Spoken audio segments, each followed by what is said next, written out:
General Riley, with your permission, we will rely on your previous presentation in order to save more time for our discussion, but I will introduce you. Lieutenant General Jonathan Riley joined the Army in 1973 and was commissioned the following year. Since then, he was served peacetime tours of duty in Britain, the USA, Canada, Denmark, Germany, Kenya, and Cyprus. On operations, General Riley has served 6 tours in Northern Ireland, 1 in Central America, 5 in the Balkans, and 1 in Sierra Leone. He has commanded operations in every rank. He became senior British military advisor to United States Central Command in August 2005, and in October 2007 was promoted to Lieutenant General and assumed the appointment of Deputy Commander, NATO ISAF Afghanistan, an appointment he held until the beginning of 2009. He is currently visiting professor in war studies at King's College London and works as an expert for the International Criminal Court. Lieutenant General Riley holds a PhD in modern history from Cranfield University.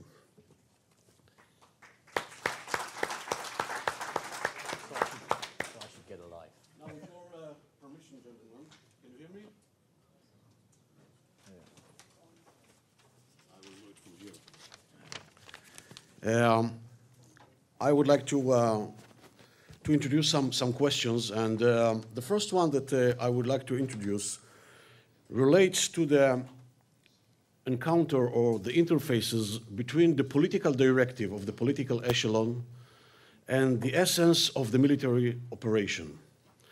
And actually, based on your experience, how do you translate the usual blurred political directive to something which is very accurate from the military point of view? How do you translate the political directive to the military assignment?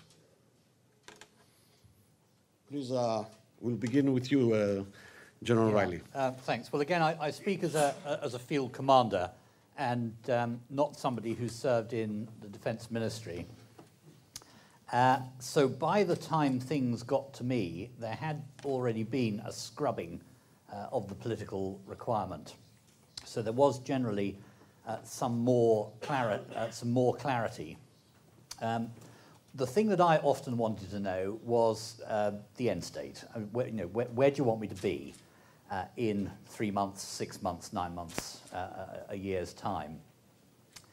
And that could often be difficult, and that was often the key question. The one that I would use to illustrate that was the end state in Iraq, where we, the military, were told that we want security and democracy. But it was pretty clear you couldn't have both, at least not in the short time. So back went the question again, to answer your question, how do you get clarity, which is to be first? The answer was democracy. That was not particularly our view about what was necessary first, because our view, given previous experience, was that introducing democracy into a society which had no tradition of it, no recognizable political parties, and no particular wish to embrace it, would probably only entrench undesirables who were heavily armed. And that security was probably, therefore, the thing that we should strive for first. But military action takes place in the context of a political directive, and we were told to get on and do that, and so that was what we did.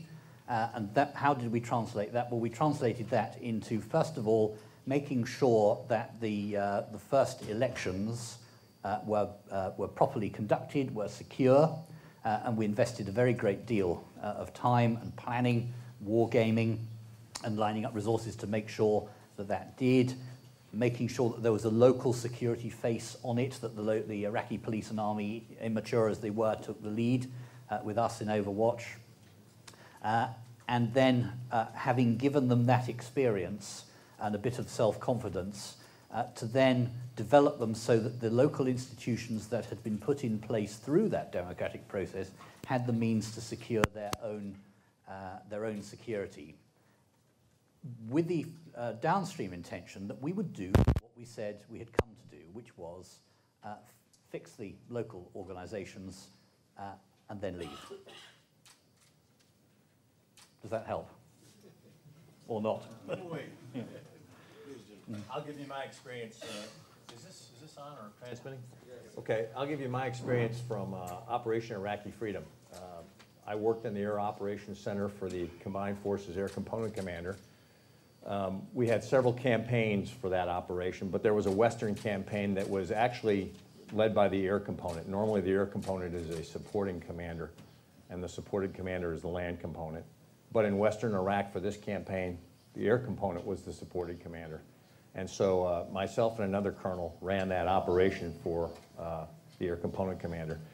We had very clear guidance from the national command authorities on what our task was for that area.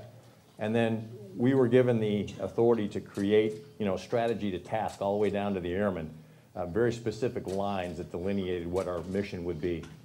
Certainly that was approved by the combatant commander. He reviewed it. It was approved by my three-star component commander, and then it was executed by me. I found it to be very clear, actually.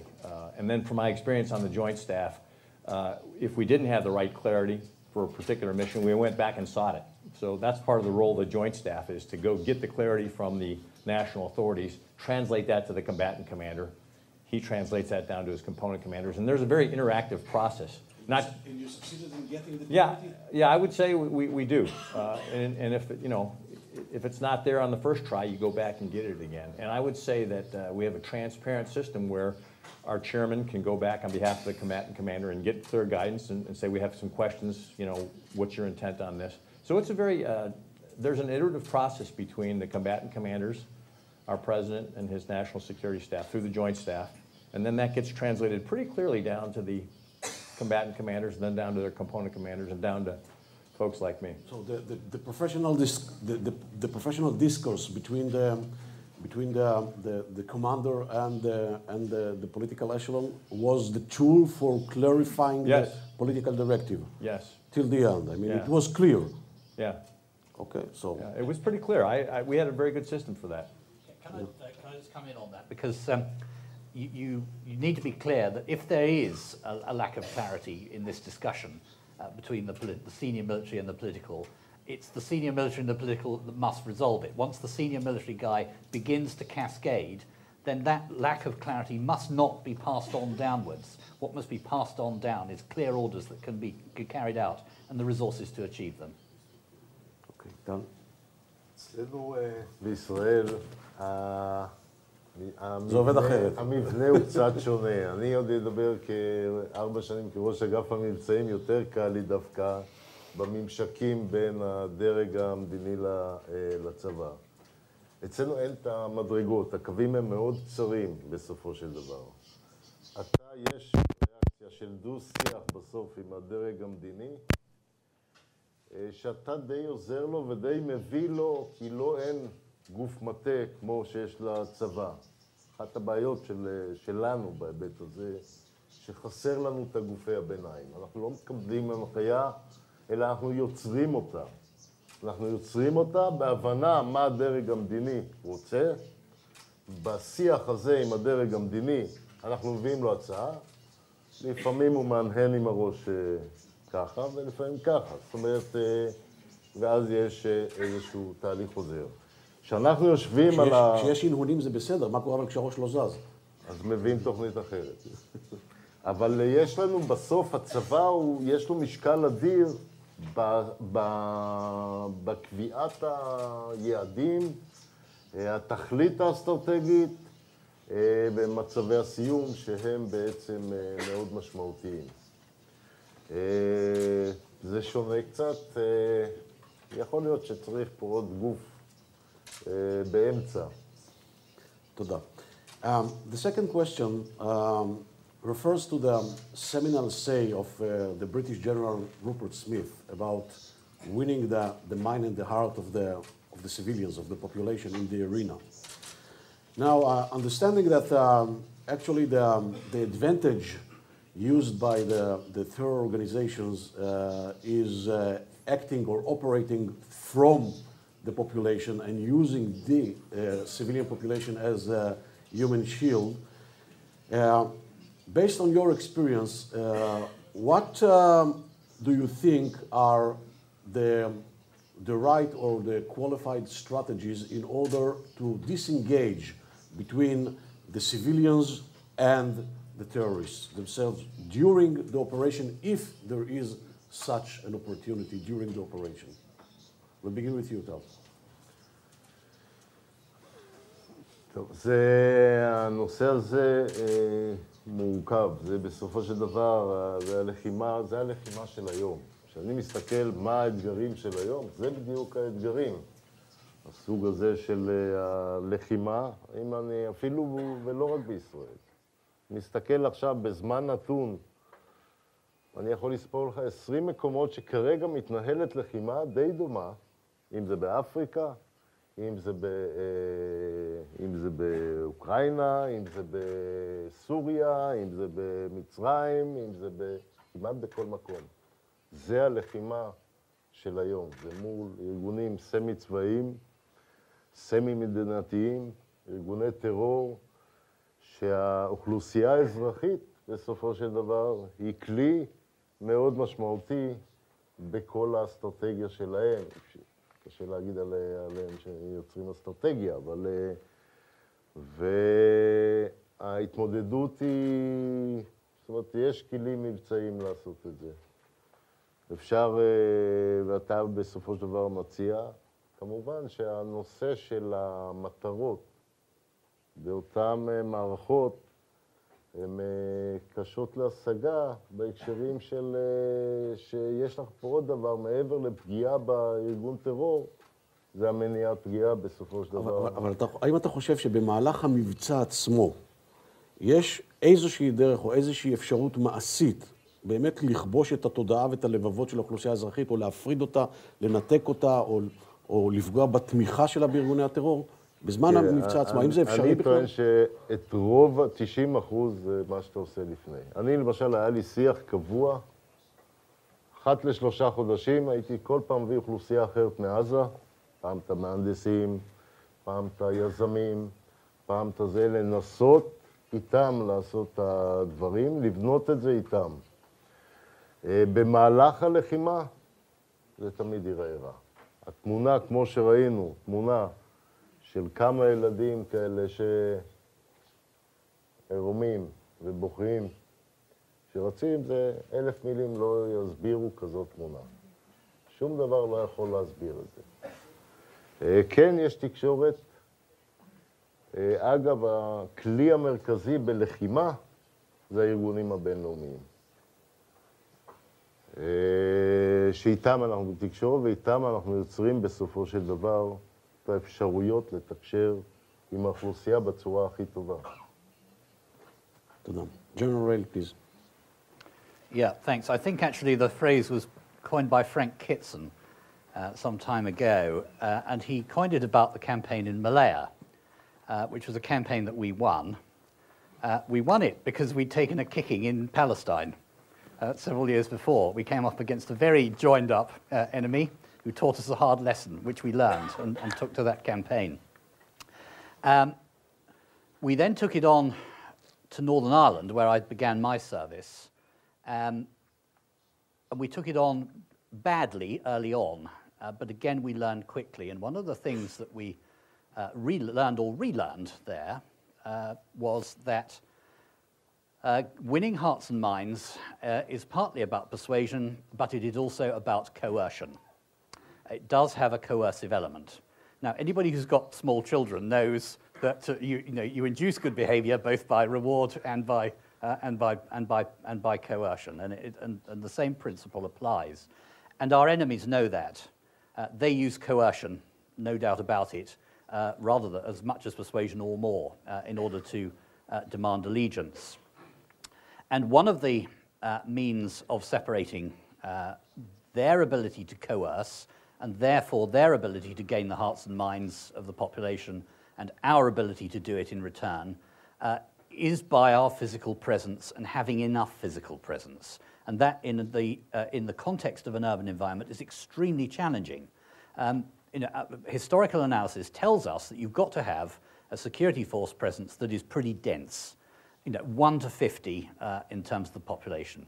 Now, in Belfast, for example, we maintained a security force laydown of about 1 to 20, and we did it for nearly 30 years. And it's a real drain. But if you are not there in large numbers, you cannot, and you're there 24 hours a day, 7 days a week, you cannot keep the opposition away from people and deal with them. And by keeping them away, then allow in those international organizations and the machinery of government that will improve the everyday lives of people. It's not soldiers who will do that.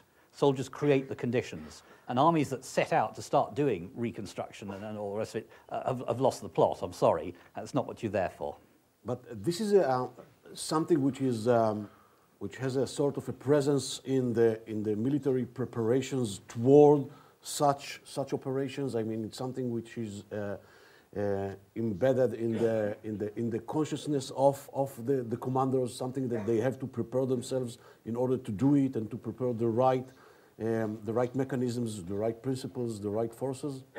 Well, it's yes. What that means is that during the preparation and planning and shaping phases of any operation, then the civil ministries of government, the police, the international agencies and so on will have to be brought in very early at the beginning, and they'll have to be trusted with some very sensitive information. They'll have to understand what their part is in an operation, where, when, and for how long. It may only last a week, but it might last a year, and they need to be there immediately, because if there's any lag between the improvement in security and the things that persuade people that their life is getting better, then your credibility is gone.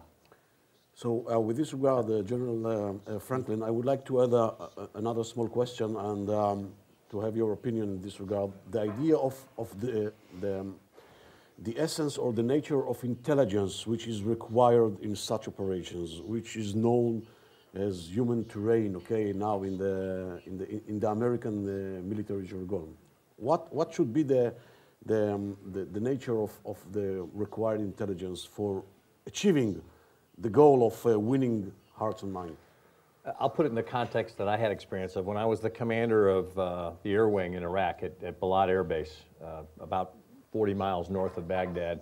We were the most attacked base in all of CENTCOM at one point, and we were taking indirect fire, mortars, rockets, quite a few every month. And so to get the heart of that problem, we had to be outside the wire, as it were, and we had maneuver forces outside the wire. And every Thursday evening, I brought in all the interagency groups that were there, the State Department, USAID, my Army security force, which was augmented by my Air Force security force, and all my commanders, and we met and strategized on how we were going to engage the populace the next week. We came up with a lot of opportunities. First of all, just being out and about, we gained a lot of intelligence about what was going on.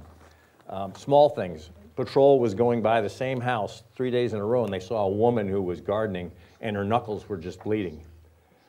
So the next day, our patrol stopped, and one of my patrolmen gave her a new pair of gloves. A very small thing to buy the hearts and minds. We created jobs on the base. So we had a variety of different jobs where we brought Iraqis in every day. We processed them. We made sure they were secure, and they worked on the base and got paid. As we were getting ready to leave Iraq, we were repairing the land shipping containers that go on ships at Iraq, and that provided about 800 jobs for the local populace. So all those types of things were really essential for us to, A, give them employment so they weren't prone to just get paid to go launch a rocket or a mortar at the base by a terrorist organization or insurgent organization. And by working with those people, we gained awareness just in discussions with them about what was going on outside the base. We knew what the bad parts of town were. This experience was translated to a sort of a doctrine for a training program or something like that? Yes. So I didn't come up with all these ideas. All my young people did. You know, I would have probably thought to ask them about that, but they presented the plan to me, and it worked miraculously. The last thing we did is that we had a Children's Day once a month on the base. So I was there for 15 months. We ran 15 Children's Days, and we targeted different schools and different populations. And we would bring them in on the base. We would do sports. We would have lunch for them. There were games. We took them around to see an airplane. We took them around to see our Humvees and everything. And at the end of that day, we felt like those children went, these Americans aren't such bad people. And the metric that we'd heard from the local mayors was, for every child that came on that base and engaged with an American, he probably told 4 people about that positive experience, and we probably had 4 more fans out in the population. And our attacks went down dramatically over the time I was there, and I attribute it to the great work done by, our men and women. Thank you. Now I have a sort of a tricky question. I know that it might be a complicated one, although it's a very simple one. And this is the idea about the concepts which are very basic concepts in conventional warfare, but they are very problematic concepts in asymmetric warfare. And I'm talking about the concepts of decisiveness, winning and victory, okay? Winning in the sense of the military winning, and victory in the sense of the political victory, okay? Achieving the political goal. Now, based on your experience, okay, first of all, do you think that the concept of decisiveness, for an example, is a relevant concept in this context? And if it is relevant, what is the relevancy, or what are the characteristics of this relevancy? And secondly, what do you think about the interrelations between winning, the military winning, and the political victory? Okay, done. טוב, אני חושב שזה הלחימה המודרנית, ויש הרבה מאוד מהמושגים שפשוט לא מתאימים ללחימה הזאת. גם בצוק איתן שמענו על הכרעה שהיא מושג בעייתי, מיטוט, כל מיני דברים שהם לא רלוונטיים לסוג הלחימה הזה. יש פה ניצחונות, ויש פה להגיע להישגים ולתכלית שצריך להגדיר אותה ומגדירים אותה. אבל תמיד, ואני אומר תמיד בסוג הזה של הלחימות, 2 דברים. אחד, צה"ל או הצבא יהיה מאוכזב, שאין פה הכרעה או ניצחון מוחלט. הדבר השני שאנחנו נשאל אחרי כל דבר כזה, האם זה היה מלחמה או מבצע. כי זה סוג הלחימה העכשווית. זה האתגר, גם לא הייתי קורא לזה asymmetric war. יש פה לחימה מורכבת עם כל המאפיינים של כל הדברים, של ארגונים, שקשה להביא לתוצאה. זה לא כמו עופרת יצוקה, כמו חומת מגן, שבה עשית איזשהו כיבוש או השתלטות, ואחרי זה גם אז לא ניצחת את הטרור. לקח לך 2 לעבור את אותם מקומות ולסכל את הטרור. ובסוג הזה של המבצעים מול ארגוני טרור, סמי צבאיים, עם המון יכולות צבאיות רציניות, אבל עם חשיבה של טרור וניצול האוכלוסייה האזרחית, אתה לא יכול לעשות איזשהו ניצחון חד משמעי, כי המשמעות היא השמדת עזה. ובזה אף אחד לא רוצה. I think it's very difficult to say when you first enter a war that the political outcome or the objective of that war is going to be achieved just by military means. So it's one part. There's the political, the economic, the diplomatic, and then there's the contextual environment around that particular country that you're helping or you're engaging in, and so what may start as a desired outcome may not be what happens, and that really is seldom connected with how we conducted the military operation. I mean, certainly we can affect it in some ways, but we're just one of many tools. And so I think we need to holistically look at it with the political, economic, and diplomatic and military instruments of power. We're just one element of it. And what about the idea of the relevancy, if at all, of decisiveness? I mean, what would be considered as winning the terror in such a war, such a campaign? I think there are defined objectives early on when we're using the military, and achieving those quicker, as has been brought out by several people here, is generically going to lead to less civilian casualties. And so I think if you don't string out a military operation, you can get to the other phases of the campaign where you help start rebuilding that region sooner. That's always better. And then you can start moving your forces back to reset. You know, a long engagement also wears on your force. It wears on your aircraft. You know, our United States Air Force effectively has been engaged since, you know, probably about 1993 after the Gulf War. It's been flying missions over the Middle East. And you wear out your airplanes by doing that, you know, and you wear out your people because they're gone all the time. So decisiveness has got a lot of benefits. We get in, the kinetic portion of it is over, which certainly the longer you string out kinetics, the more you're going to be criticized. But it also allows you to reset your force for the next event. By the way, before approaching you, General Reddy, our defense, our Minister of Defense, actually during the last operation, he defined the decisiveness regarding the campaign and regarding Hamas, and he said, I think he said that as long as we bring Hamas to ceasefire agreement based and according our conditions, okay, this would be considered as decisiveness. In my point of view, I quote Minister Yalom. So this might be an acceptable definition for decisiveness, but let's hear what is your opinion in this regard. I think we come at this concept of what is decisive with a lot of historical baggage. And in historical wars, it was battles that were decisive, and they were decisive either because they brought a long period of warfare to an end, like Waterloo or the Battle of Berlin in 1945, or because they tipped a campaign over the edge so that thereafter it was only going to end one way, like Gettysburg, and that's what's defined our notion of decisive military effect. I think since the Second World War, particularly since Vietnam, we've tended to think of decisiveness rather differently in terms of campaigns. And not just in terms of campaigns, but in terms of developing decisive circumstances. What are the conditions, decisive conditions? What are the conditions that will allow us to reach a resolution?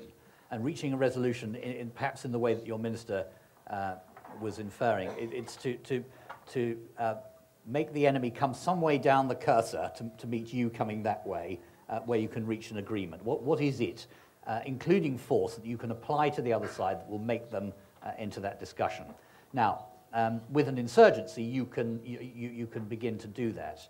I'm not sure with the likes of Al-Qaeda or ISIS that they're in that game because they're not interested in talking to us. So perhaps the historical notion of decisiveness has more applicability with them. But in your circumstance, no, I think we're talking about these circumstances. And these circumstances, if we're not careful, we measure them only with the metrics of violence. We look, how many IEDs or how many rockets and mortars and all the rest of it. Well, yes, you need to measure that, but you're not measuring success there. You're just measuring, you're measuring activity. You also need to measure things like how's employment going? What's the water supply like? How's the banking sector functioning? How's education going? And if your metrics of violence are up here, but all those other metrics are there, well, you're on the way to decisive circumstances. But if the measure's like that, then you're not. And that will tell you where to apply effort. Is it on military force, or is it on those other things? Thank you. רצית אתה להגיד משהו? כן, בהקשרים של מה שדיברנו פה, אני חושב אני אסתכל על מה רצינו, למשל, בעמוד ענן. אני לא לגמרי מקבל, היום אני יכול להגיד שאני לא לגמרי מקבל את עמדתו של בוגי בהקשר הזה, כי זה לא דבר שהוא כל הזמן בצוק איתן דיברו על הבנות עמוד ענן, או על הסדרות עמוד ענן. הסדרות עמוד ענן עשינו אותן אחרי המבצע, בתהליך מתמשך, כמעט ולא היו הבנות, ככה שלהגיד בסוף שזה זה מה שהביא, או תיקח את עופרת יצוקה, שבו בצורה חד צדדית עצרנו את הלחימה. אז היה פה טפטופים ופה זה, זאת אומרת, אין פה איזשהו משהו שאני יכול להגיד לך של להביא את הצד השני למצב שהוא מסכים לתנאיך. אין דבר כזה, גם החשיבה היא לא זה. מוחמד דף כזה, זה אחד שהוא מונע בכלל, אנחנו לא תמיד יודעים לפרש את הדברים, לפרש את הראש שלו, את החשיבה שלו, כי אנחנו מסתכלים על זה במונחים מערביים, רציונליים, וחסר לנו יש לנו פער אדיר בלהבין את הראש שמולנו, איך הוא חושב, איך הוא מקבל החלטות, האם הוא בכלל מתייעץ עם הדרג המדיני שלו. אני אומר לך שגם החמאס חוץ וגם הנייה, החמאס מדיני, לא היו מחוברים לקבלת ההחלטות במבצע הזה. אני חושב שהם מתוסכלים. אבל זה דוגמה של פושע שיושב לו בבונקר, טרוריסט, שהחשיבה שלו היא מובלת מרגש נקמנות, ממה יעשה רע למדינת ישראל במישור הבינלאומי, מאיך הוא... זאת אומרת, יש פה שיקולים שאתה לא מבין אותם. ולכן גם כל ההפסקות אש בצוק איתן, בשביל זה גם התפרקו, כי אנחנו לא חושבים אותו הדבר. ולהבין את הצד השני ומה אתה רוצה, זה אתגר בפני עצמו. Thank you. We would like to give an opportunity to the audience to ask some questions, and therefore I would like to ask the last two questions in one shot. Okay. Based on your experience, what do you think are the characteristics of the gap, if there is a gap, between the restrictions of the international law and the military requirement for coping with terror?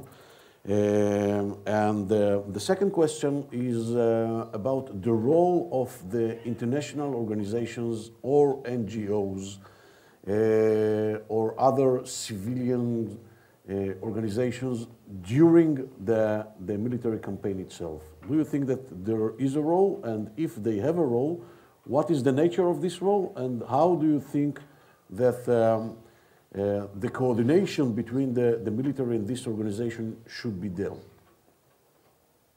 Please. Just briefly to address the issue of the gap, as far as, from where I see it, the gap's with the other lot. It's not with us. We understand our responsibilities, as I'm sure you do, as I know you do. We accept our responsibilities. We try our very best to operate within those responsibilities. And if you're not going to do that, then take off the uniform. But we have to recognise that the other side does not necessarily operate according to those same rules. The international organisations. Do you mean the humanitarian organisations? Do you mean the human rights bodies, or all of them, and the Red Cross as well? Okay, well, there are a great range of them. They're very diverse in size. They're very diverse in activity. They can involve humanitarian organisations who are dealing with relief. They can be human rights bodies, and they can be UN bodies or development agencies, and all of them play a different role. And any military commander must understand that they are going to be in the battle space at the same time and in the same place that he is. They're not force multipliers or partners or anything like that. You start treating them like that, it just piss them off. You need to work with them. They're often there for a long time. They have very good local insights. They often bring less risk to local people than we do. And working and dovetailing your plans with their activities without compromising humanitarian space, unless they ask you to do so, will bring benefits to your mission and to the people in an area. I think if I look back 15 years ago, the NGO community and the Western military were pretty suspicious of each other. But I think that that's a, you know, talking about gaps, that's a gap that's closed, and I think we've come to trust each other and rely on each other a lot more. Thank you. I'll highlight that I don't think there is a gap between what international humanitarian law says and what we do and want to do. There's no conflict. It's a healthy dialogue. It's a meeting of the minds on how we should do warfare and do it correctly to achieve the military objective with the least collateral damage, the least harm to civilians. So no gap there. I think in warfare, they're helpful. Their presence being in the theater is helpful. If there were an incident that occurred, they're on the ground and they are in and amongst the population, they're probably going to get information that we didn't know about. And then it's up to them to filter it and see it, whether it's valid or not. But that could certainly help us with an investigation of what went wrong. You know, why did we hit the wrong target? Or why were there civilians there when we didn't think they were there? It could certainly adjust our intelligence, you know, apparatus in some regards. So I think they're helpful to be in the arena. I think it's helpful dialogue. If there are tensions, I think it's just collegial tensions. And I think, as Jacques gave in his speech this morning, it's a dialogue that I think we enjoy, and we want, because we want to be responsible in warfare. And what about the international organizations, their role? I would agree with Jonathan. I think we have a collegial, we must have a collegial relationship with them. They're in the battle space. We have to know where they are. We have to account for them, their presence, and we have to work with them and in concert with them. If they're trying to achieve a different objective and it's 180 degrees out from our objective, we're going to be pulling the fabric of the society. We need to align with them. So in many of these meetings, I had NGOs in those meetings, my strategy meetings on how to engage the populace. They were in my meetings. They all had security clearances and they could hear our strategy, and we aligned our... And you find it helpful? Very helpful, yeah. And I became close friends with them. Thank you.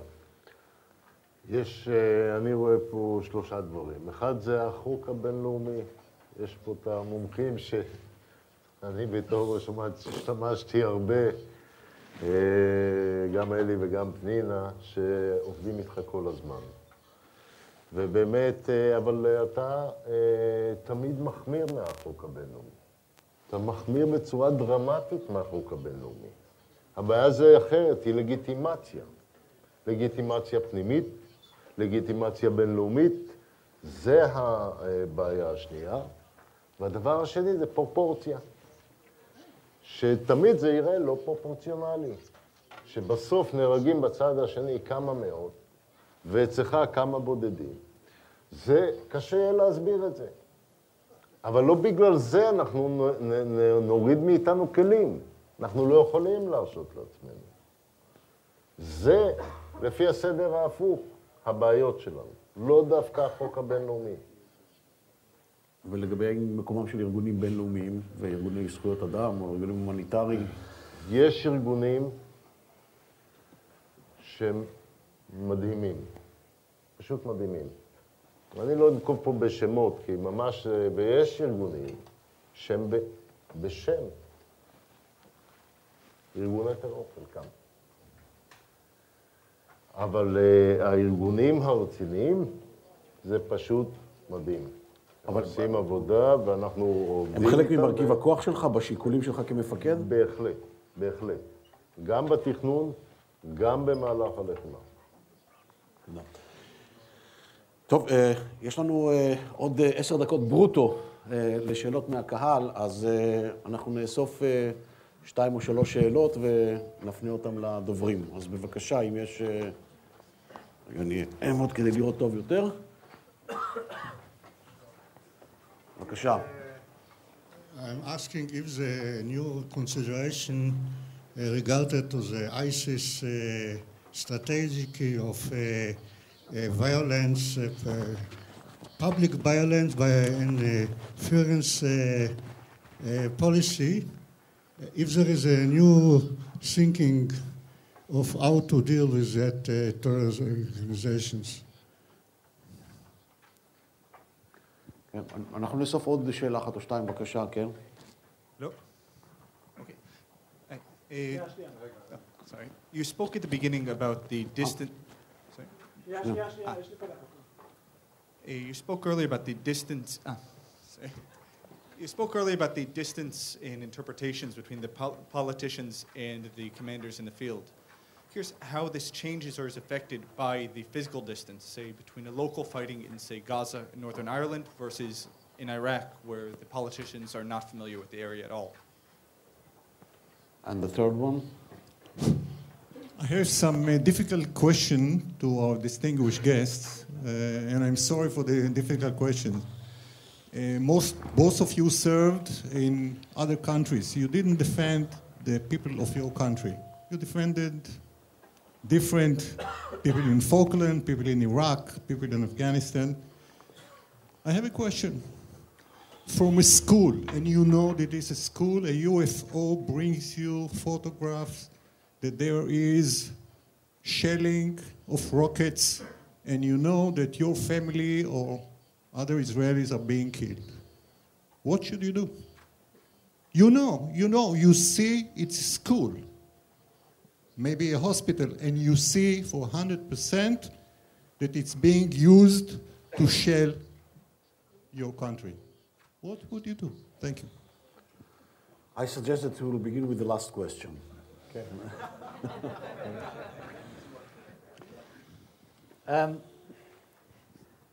Well, I would argue that by serving in Northern Ireland, I was defending the people of my own country, actually, in some cases defending them from themselves.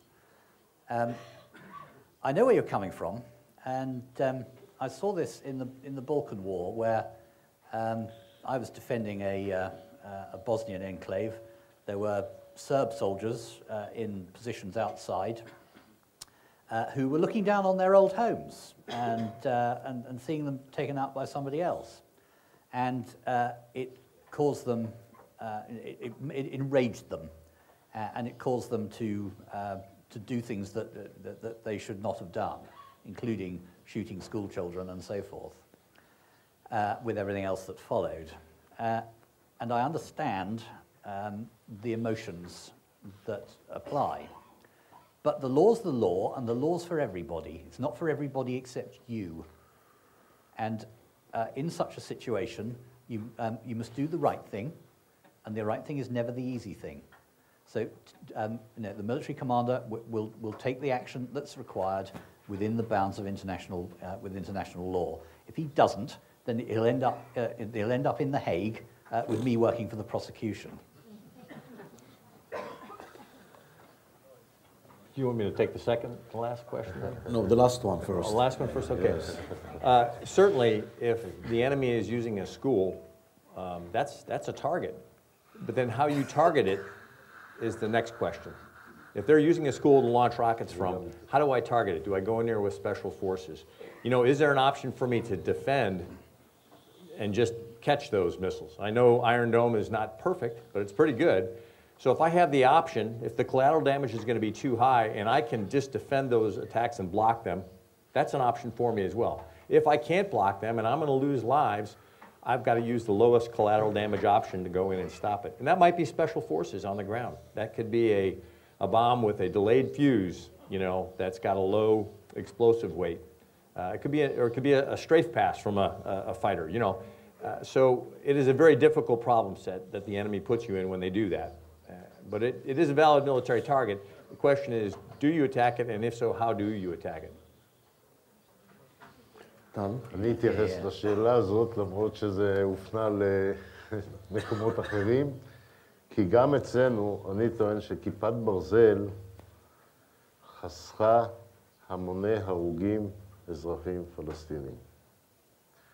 בזה שהתגובות היו מאוד מחושבות, בזה שהכיפת ברזל קודם כל הצילה אזרחים פלסטינים.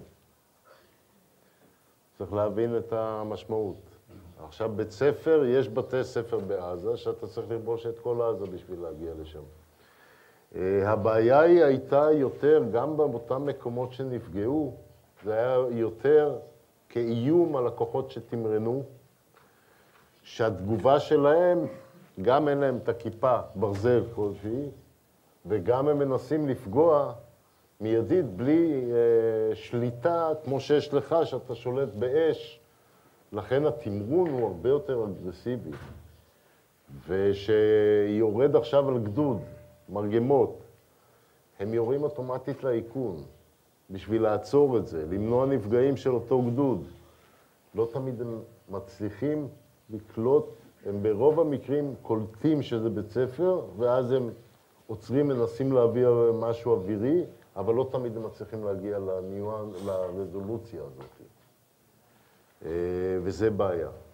זה בטח שאם גם לא נותנים לך לפנות את האוכלוסייה, אז זה יוצר בעיה קשה. Okay, now you have the privilege to relate to the second question. About the distance, yeah.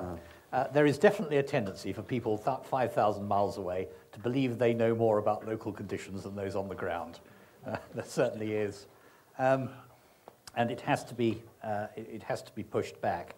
But most politicians that I've dealt with are very sensitive to that. And although visits to an operational theatre, may be time-consuming and distracting and all the rest of it, they're absolutely necessary, because it's only by getting the political leaders into the theatre of operations, making them see the conditions under which the troops operate, to experience the sort of agonizing decision-making that question came to, that they will... Which brings us to the first dilemma, the first question that I asked about the interfaces between the military echelon and the political echelon. And what that will often do is to modify the original objectives, because the light bulb will go on. So regular visits by policymakers are absolutely vital, and for them to be able to get out there and get dirty, and then after it sit down and be eyeballed by the commander and say, look, you want me to do this mission, here's what we need. It's extremely powerful. Thank you. Please. I think technology reduces the gap that you speak of. Certainly, in-person visits are important, but commanders, combatant commanders, all the way down to tactical commanders have done video teleconferences back into the Pentagon to describe a problem and to help give context to our commanders. In the National Security Council, meetings with the president, I know that combatant commanders have video teleconferencing. They don't have to fly all the way back. They can do a secure video teleconference and articulately convey, with maps and with discussion, what the problem is that they're facing and what they suggest. And so I think technology has bridged the gap significantly. So I don't see that void that you really mentioned in the question. I still think they need to come and smell it. I do, but it's that's hard to do, because every time you bring a senior leader into country, there's a huge security footprint that goes with it. It's hard to host a senior leader and provide all their security requirements.